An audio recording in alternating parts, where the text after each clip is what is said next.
ગુજરાતભરના તાજા અને સચોટ સમાચાર મેળવવા માટે અમારી રાષ્ટ્રીય સમાચાર ચેનલને સબસ્ક્રાઇબ કરો અને બેલ આઇકન પર ક્લિક કરો।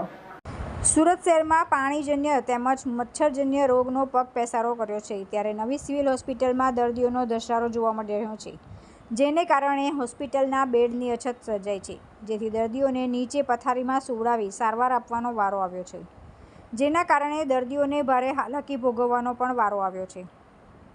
દર્દીઓમાં તાવના વધુ કેસ સામે આવી રહ્યા છે। સુરત સિવિલમાંથી મળતી માહિતી પ્રમાણે સિવિલ હોસ્પિટલમાં દર મહિને 60,000થી વધુ ઓપીડીના કેસો સામે આવી રહ્યા છે। ક્યારેક મેડિકલ વિભાગમાં 500થી 700 ઓપીડી નોંધાતી હતી, તે હાલ 750થી 800 સુધી પહોંચી ગઈ છે।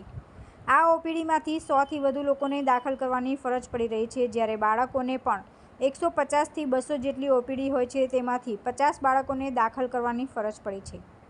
છેલ્લા 1 મહિનાથી સુરત સિવિલ હોસ્પિટલમાં દર્દીઓનો ધસારો જોવા મળી રહ્યો છે, જેને પહોંચી વળવા માટે સિવિલનું તંત્ર પ્રયાસ કરી રહ્યું છે।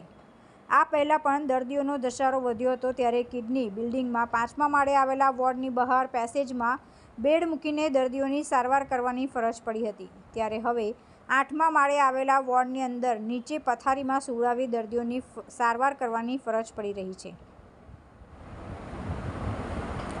તુલસી શર્મા સાથે રાષ્ટ્રીય સમાચાર, સુરત।